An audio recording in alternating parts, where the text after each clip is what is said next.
Agora vai. Desativei, prontinho. Oi, Aí, Fabi, bom dia, Josias, bom dia, bom Léo. dia. Bom, vamos Bom falar um dia. pouco sobre Pablo Marçal, porque a declaração de bens do Pablo Marçal, a Justiça Eleitoral, omitiu uma empresa e reduziu em pelo menos 22 milhões de reais o valor do seu patrimônio. Essa é uma reportagem que está na nossa página aqui do UOL. O candidato informou ter um patrimônio de 193 milhões e meio de reais, mas o total real, se forem adicionadas as omissões, seria de 215 milhões de reais. A prática é considerada ilegal. O Tribunal Superior Eleitoral determina que o registro da candidatura deve listar os bens conforme o seu valor declarado à Receita Federal. Marçal controla ainda outras 13 empresas que não constam na lista entregue ao Tribunal Superior Eleitoral, mas como ele é registrado apenas como administrador dessas empresas, ele não precisa declará-las. A Raquel tem informações, inclusive, do que o Marçal disse a respeito dessa omissão. O que ele falou, hein, Raquel?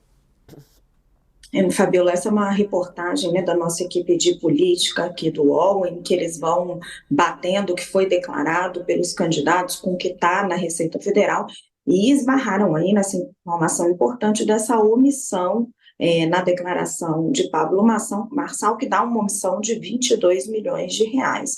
Então, fui conversar com Pablo Marçal e perguntei para ele o que tinha acontecido. E ele me respondeu, né, palavras dele, que foi um erro simples, coisa de contador. Fui questionar também o seu advogado, ele me pediu para falar ali com a parte jurídica.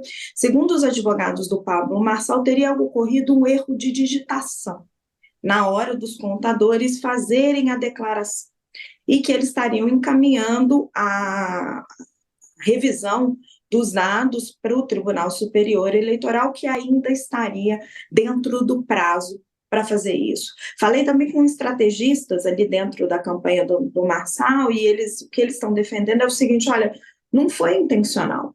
O Pablo Marçal, ele é o candidato que defende esse discurso de ser bem-sucedido, de ser rico, ele usa isso como um ativo eleitoral. E dentro desse discurso, quanto mais patrimônio, melhor. Então, ele não teria, segundo eles, interesse nenhum em diminuir o seu patrimônio. Por isso que eles estão defendendo esse argumento de que teria sido uma coisinha simples ali, um erro de digitação, conforme me disse o Marçal. Agora, essa prática, você declarar bens abaixo do valor que está escrito ali na receita, ela é ilegal, né? Tem a resolução ali do TSE que determina que isso não pode ser feito. O que eles estão falando é que eles vão corrigir os números que foram informados ao Tribunal Superior Eleitoral, Fabiola.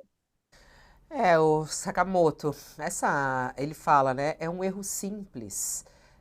Foi um erro simples ali, foi uma bobagem. Coisa de, Vim? O que foi, Raquel? coisa, erro simples, coisa de contador. Coisa de conta. 22 milhões de reais. É bobagem, não é, Sakamoto? Eles mandaram bom dia para Raquel. Vamos lembrar que Al Capone também reclamava de que era um erro de contador, o que quando ele foi pego atrás do século passado, né? Aliás, qualquer pessoa relacionada ao crime organizado sempre culpa o pobre do contador. Muitas vezes, é claro, o contador faz malabarismos, né? Essa justificativa que o Pablo Marçal deu, que a campanha dele deu, de que é uma pessoa bem-sucedida e por isso não teria problema, porque quanto mais dinheiro, melhor. Conversa para boi dormir, né? A gente espera que o candidato dê uma justificativa bem melhor do que essa, né? Porque é o seguinte, o fato é que pode ter sido uma falha? Pode. Foi um erro de digitação? É claro que não. Um erro de digitação quantas vezes? Você omite uma empresa, você reduz o valor relacionado de duas outras empresas, né? Isso na declaração eleitoral. Ninguém tá falando, não é uma folha de papel de padaria em que a pessoa fez uma conta e entregou. Não, é o mais importante documento que a pessoa precisa entregar no momento da sua candidatura. É a sua declaração de bens, é a transparência. Então, o que acontece? Pablo Marçal, que quer ser prefeito de São Paulo, começa devendo em transparência para dizer o mínimo. Ele não foi transparente com relação ao tamanho de suas propriedades, ao tamanho do dinheiro que ele tem e onde está investido. Ah, mas para mim seria melhor. Quanto mais dinheiro, melhor, porque o povo vê que eu sou bem-sucedido. Ok. essas empresas, nesse sentido, passam a ser, inclusive, alvo de investigação, deveriam ser alvo da sociedade ter botar a lupa em cima disso. Por quê? O que que ele estava escondendo? Por que que essas empresas especificamente ele reduziu e tirou o pé? Por que que ele não declarou a outra? Qual que é a razão disso? Né? A gente vai acreditar pura e simplesmente de que foi um erro, não, uma sequência de improváveis erros ou que tem caroço no angu? Né? É muito ruim para alguém que quer ser responsável por um dos maiores orçamentos do país, né, operar num nível de transparência e operar numa justificativa como essa, partindo do pressuposto que o eleitor é bobo. Né? Isso pode colar com os seguidores dele. Agora, com o restante da população, ele mereceria dar uma resposta um pouco melhor do que erro de digitação. Poderia até falar, assumir a incompetência, coisa que ele não gostaria de fazer, porque ele cresceu com base na ideia da competência. Mas, no mínimo, isso é incompetência ou isso é má fé. No mínimo, incompetência ou é má fé. Está aí um subsídio para ser investigado pelos colegas, né, e por toda a sociedade, né? Agora, aceitar essa desculpa do jeito que é dada, que é erro de digitação, é forçar a amizade. Ele até. Essa história até que a Raquel trouxe, né? Ele não tem a menor vergonha, muito pelo contrário, ele tem muito orgulho de falar sobre o patrimônio construído e por isso não quer esconder nada, né? Aliás, esse sempre é muito o foco dele: prosperidade.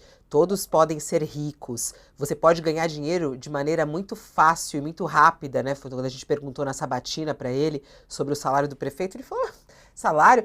Eu faço em segundos isso aqui, ó. Só no celular. Eu faço 20 mil reais assim, 30 mil reais assim, né? Esse é o mote da campanha dele, inclusive, né, Josias? Dinheiro, prosperidade, sucesso. É isso que ele quer mostrar. Mas aí é muito curioso, porque já que ele quer mostrar isso, como é que acontece um erro como esse? 22 milhões já não é mais nada? Isso é coisa de quem brinca de esconde-esconde com o fisco, né, com a Receita Federal. E erro de digitação é uma argumentação até ridícula, né, porque há uma companhia lá, uma tal de Marçal Participações, que ele diz que controla 90% e é, ele menciona um valor de 450 mil. Só que na Receita está lá que a empresa tem um capital social de mais de 2 milhões e 800, né? E aí, se você vai ver os tais 90%, daria 2 milhões e 555, quer dizer, os números não comportam erro de digitação. Houve, de fato, uma omissão deliberada. E aí é preciso encontrar as razões para que isso tenha ocorrido, né? Agora, espanta, no caso do Pablo Marçal, é que tudo em torno do candidato é meio farsesco, né? Ele omite uma condenação criminal, diz que não houve a condenação, depois esfregam a sentença na cara dele, ele diz, não, em verdade isso prescreveu, como se prescrição fosse sinônimo de sentença absolutória, né? Diz defender os valores da família e escora toda a sua estratégia discursiva na ofensa, nos ataques de baixo calão, faz disso uma arma nas redes sociais, né?